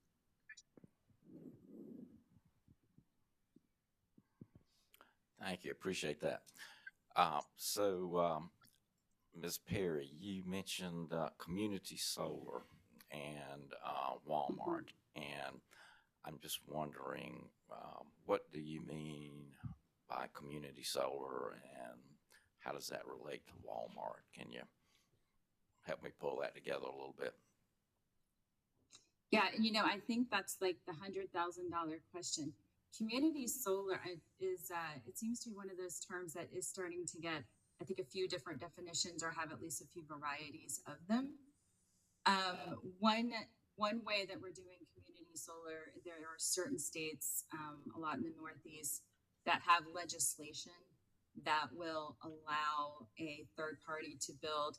And the size of a community solar, I think of it, obviously it's larger than what it would be if it's just a rooftop solar installation to serve one of our stores, but not utility scale. It's something in between that has excess generation that can serve a community, a localized community, that will actually allow a third party to build the project and then sell that electricity to third party end users.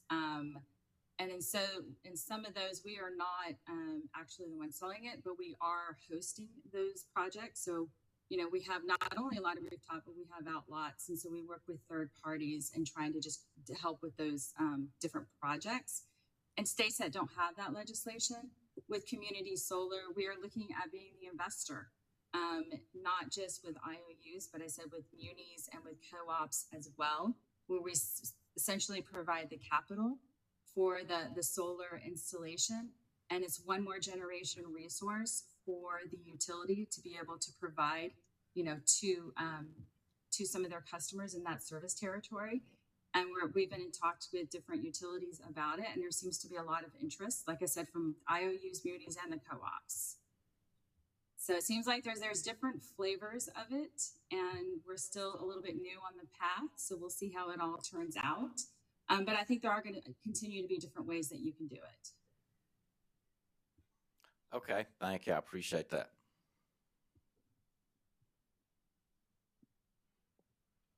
Commissioner Carol Lee Williams. Thank you, Chair Belzer. Good afternoon. Thank you for being here, Ms. Perry. Good afternoon. I have just a ballpark question, and I'm going to ask it one way, but you'll get the sense of what I'm looking for. What kind of impact does Walmart have on energy in South Carolina, in the U.S.? Can you feel free to change that question into something that you can ask? What's your impact from an energy perspective? I don't know the exact number, but I do remember hearing us say that when you take all of our stores and facilities together and the power we use across the United States, I want to say it's greater than the state of Massachusetts. So we do use a lot of power now. And as we continue to electrify and automate, we're only going to continuously increase our power usage all across the United States. But I don't know the exact number. I know how much we spend, and that's not a common knowledge, but it's always very shocking to me. Thank you. You got the drift, and I appreciate your responding the way you did. So thank you. What do you think the impact will be to Walmart if there were to be a required integration plan? What would be the impact on your investments, on your operation? I think really an integration plan, what we would be hoping to be able to find out is, like I said, speed to market. Where we can identify areas within a utility system where we can do one of the projects that we're looking to do, and there's not a lot of red tape, and there's not a huge timeline for us to be able to have the project up and running. I would say that's probably going to be one of our main focus when we're looking at the integration study. Do you believe that the heat maps that exist or that are coming are going to change that for you? Having not seen them, I would certainly say that they will help. I expect it to be very useful information. Will it be all the information we know? I don't know, but I do expect it to be very helpful.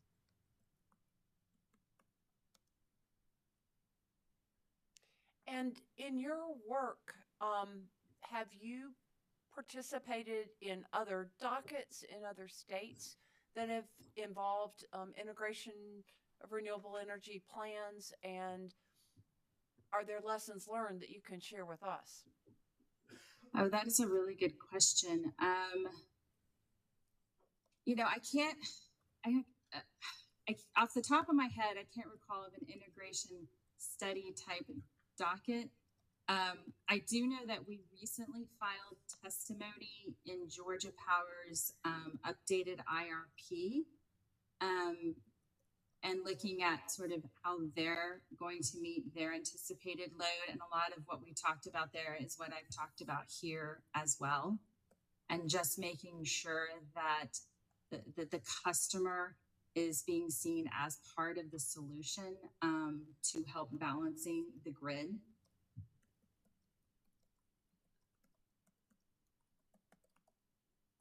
Thank you. I think that's it. Thank you very much. Good to talk to you. Thank you. Commissioners, further questions for this witness?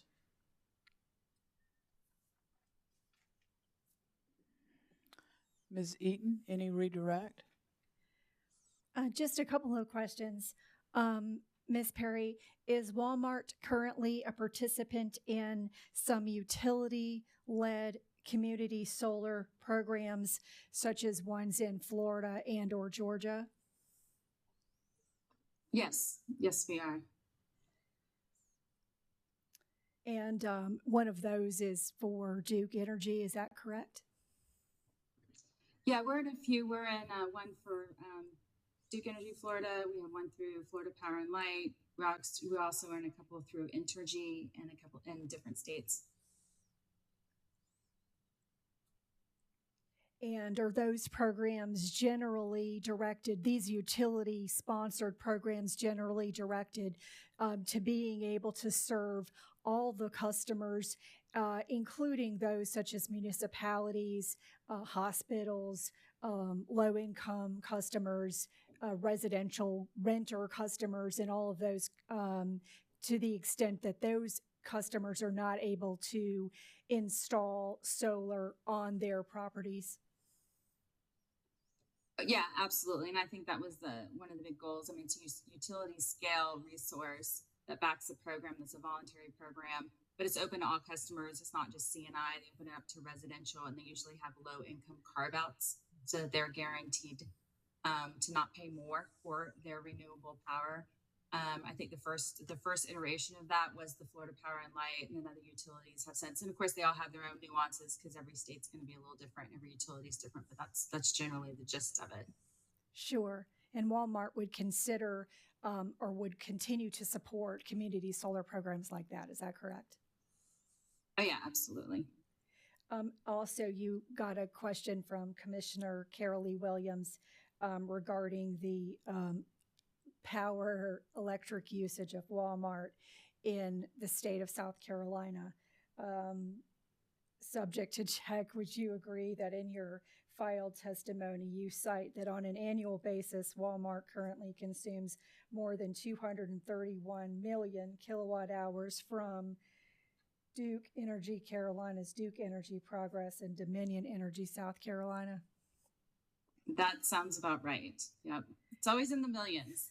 Those numbers always. Sure. And you would expect, based on the electrification of your fleet and other things that you've testified today, that that electricity need will increase? Absolutely. Sure. Thank you very much. Thank you, Ms. Eaton. Thank you.